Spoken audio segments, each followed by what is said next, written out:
Ezibasisazi ukubana water is life. Without water akho nto unoyenza. Ngelithuba bekubonakala into okubana nyhani amanzi ashokoxekile kuthiwa mawangasetyenziswa amanzi. We are now entering a phase where we start anticipating the very real possibility of a day zero scenario. Ngethuba kunqabe amanzi, kufuneka ndonge amanzi.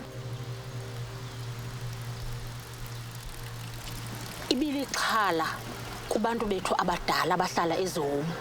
Besinewari yethu ezindlini kwicala lam eziba ndingumntu ongumama. Kufuneka ndinakekele umyeni wam, kufuneka ndinakekele abantwana bam. Kwabonakala okokubana amanzi kufuneka siwanakekele kakhulu and ayaphela amanzi eWestern Cape. Kwabonakala ukuthi kulapho kuvele khona ukuba ongathathi ntweni acace kakhulu konayo into noko epokotini. Sabe ndabe mna ndikwangumhlali waseKhayelitsha sinengxaki kakhulu ngamanzi, ezi water management devices esizifakelwayo apha eKhayelitsha. Kuyabonakala okokubana kufakwe the cheapest material apha eKhayelitsha kunezandawo zibhetele zabanye abantu.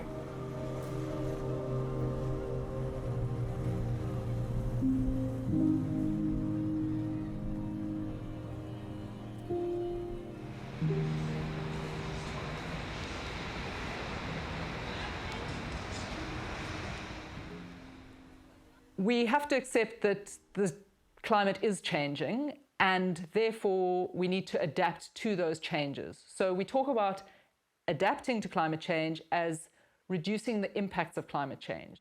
The SenseMaker project is part of a bigger piece of work that I've been doing. I was very interested in addressing issues of adaptation to climate change in cities. And for me, a lot of the adaptation to climate change is experienced through a water lens, both through drought and flooding. I'm also particularly interested in what it means in cities in Southern Africa, and so issues of inequality are very important to address. And of course, people have very unequal access to water services, to resources to adapt to climate extremes.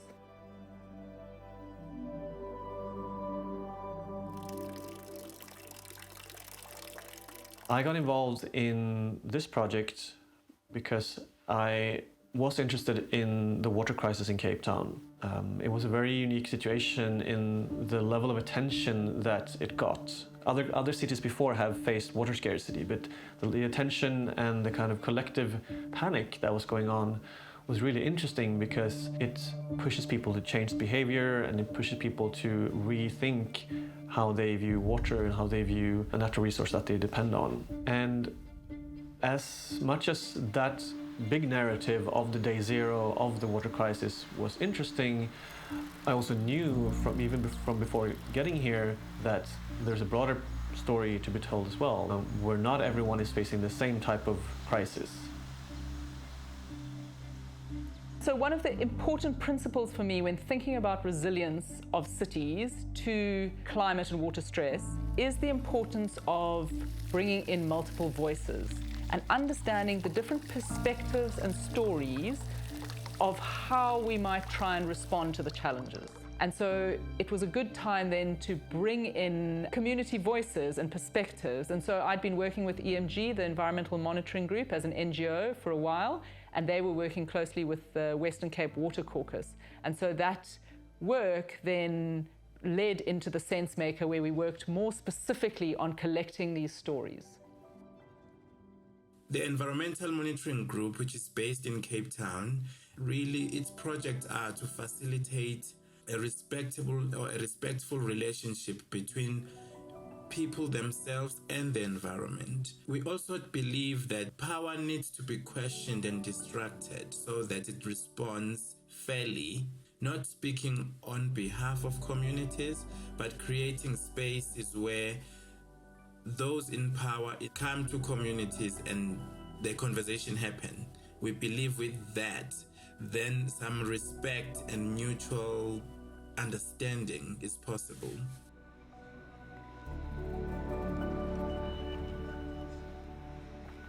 So basically, the whole process had two steps. The first steps was designing the data collection and then going out and collecting stories.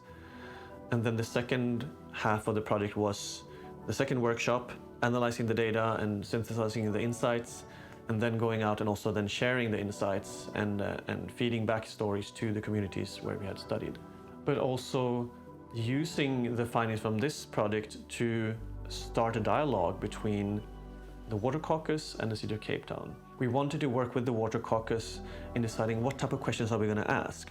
So we decided to have a co-design process where we design the actual data collection tool together.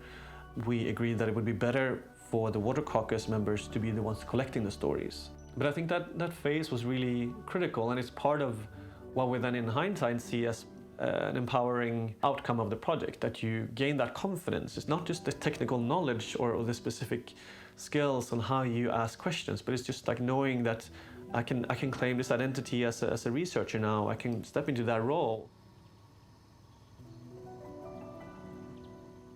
Johan and Gina came and we had workshoppings with him, and then we started with a sense maker.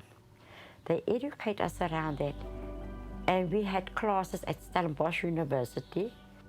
Then we had this like data collecting. They first educated us about it, find out the root causes, where does it come from, how does the problem started in the communities, and so on. Then we had to go out. And in the end of the day, I don't know, Johan told you I was the one with the most numbers of collection. Many people come door knocking and they come with stories, promise people they're going to help people, but then they don't. And to me, it was a learning process. And yeah, there was also painful moments, because when you go out there to do the research and you see the problems of the people. Ezokubana uyuthetha nomuntu uyumcacisela ukubana ndingolapha emakhaya uyandazi mos nam ndinale meter box unayo ithini wena eyakho into, atsho umuntu avule isifuba sakhe uba ubone uba umuntu ebexakwe indawo anothathethe kuyo. And ezinye zezongxaki zehla kuthi singabaqokeleli bezidatha. Akuthethi ukuthi mna ezuba ndi-involve kwi-sense maker mna andinayo, mna andichaphazeleki kule meko yenzekayo ekhaya elitsha. Ndingumhlali, indichaphazela mna kuqala. The City of Cape Town actually came during the final day, and the Water Caucus presented the preliminary findings. They performed some of the stories that they had identified as really critical and important in the findings, and they could show that, look, here are over 300 stories that we have collected from these communities, and this is the story that those stories tell. This is the message that those stories communicate. One of the things that came out of the Water Caucus was that they wanted to learn tools to document their experience, because they have stories to tell of their own experience, but they haven't necessarily been trained in research or collecting data. And so they saw that as something important. And I think that also aligned with the city that says, yes, we want to engage with NGOs and citizens, but how do we engage one-on-one? So if NGOs can come with data that is what they see as robust, then they are likely to be interested. And we saw that that was the case. So at the end of SenseMaker, the city officials who were present at that workshop were really interested in this data. I think our team from the city was so impressed by the way that ordinary people had presented so professionally the information that they had researched and provided. I think it was a very empowering exercise for many of the community members. And it really shone through their dedication, really the kind of the good work that they'd done with the academic partners. It was very impressive to see. And we were actually surprised at how interested they were to learn more about the qualitative component.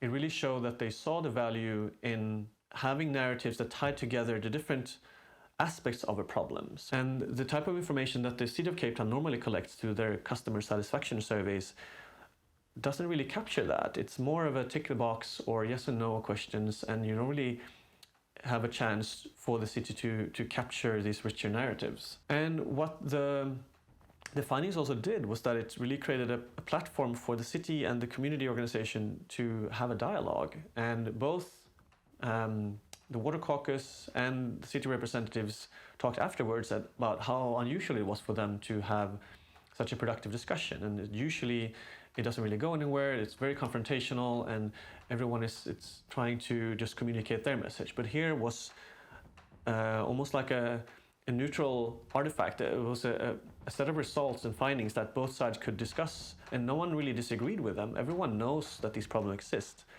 But when you have a set of data that you can discuss as equals, it created a really different atmosphere and more collaborative environment. And that was really cool to see. A lot of beautiful things happened.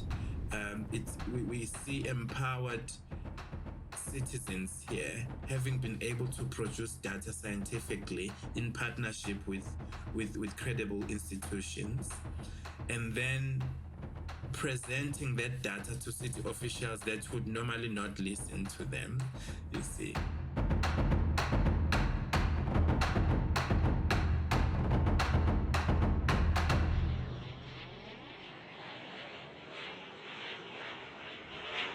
The SenseMaker project offered an opening of a door into a constructive working relationship. It's a great platform for constructive engagement and an ongoing relationship with the Water Caucus. And I think there was such palpable excitement and connection in the room when we had the workshop with them that day. There was a real sense of, okay, well, we found each other now, and this is going to continue. And there was an agreement that we would have quarterly dialogues to really take these issues further. And so I think that'll definitely happen.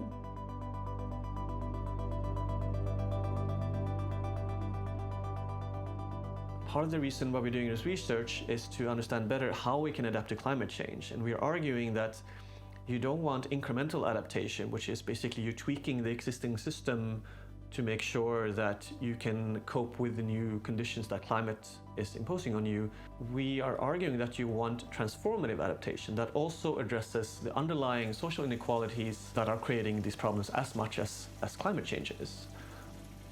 I think the SenseMaker project is an example of transformative adaptation, or moving towards transformative adaptation. We're trying to understand how citizens experience the water system and how they can best adapt to the water system, whether it's droughts or flooding or service delivery, which is part of the bigger water system. And if you've got your service delivery right, then during droughts and floods, there's less impact on individual households. If you can engage in a process of what we might call co-production, collaboratively thinking about the challenges, collaboratively coming together to think about what questions you want to ask, and how you're going to ask the questions, and how you use the information you collect, then it can start to become transformative. This is an unusual situation because usually what happens, researchers come from institutions of higher learning and come and gather information and present that information to officials and other academics. Now it's ordinary people on the ground gathering this evidence and data on the ground in collaboration with the institution of higher learning and discipline and presenting to officials. This proves that knowledge is not only possessed by a certain sector of the society. I think for me personally, as someone coming from a different country, I was from the start, and I think I still am, surprised by how hard it is to find solutions that everyone can agree on, and how most problems don't really have one solution. Seeing how complex problems can be and how intertwined they can be with each other is really, it really becomes very apparent when you do research here. And another thing that I really noticed quite early on and saw many examples of was the level of mistrust and lack of trust between different groups, between communities and government, and how much that holds people back from achieving what they want to do and finding solutions. It's really at the core of many of problems, that if you can just get to a point where there's more trust and you find a way of collaborating, solutions will be much easier to reach.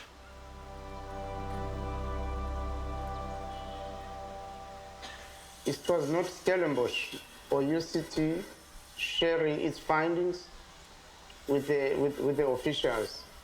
It was ordinary people that had been doing the research on the ground and sharing their findings with the officials.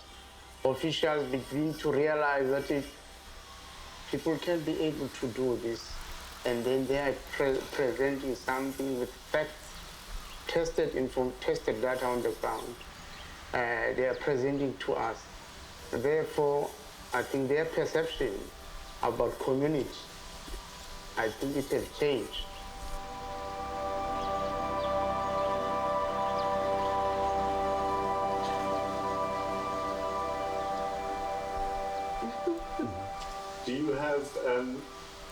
Do you have hope for the relationship with the city, that it could become better from here on out? Do you have any hope? Likhona ithemba. There is hope, yes. Yes, there is hope. Mm.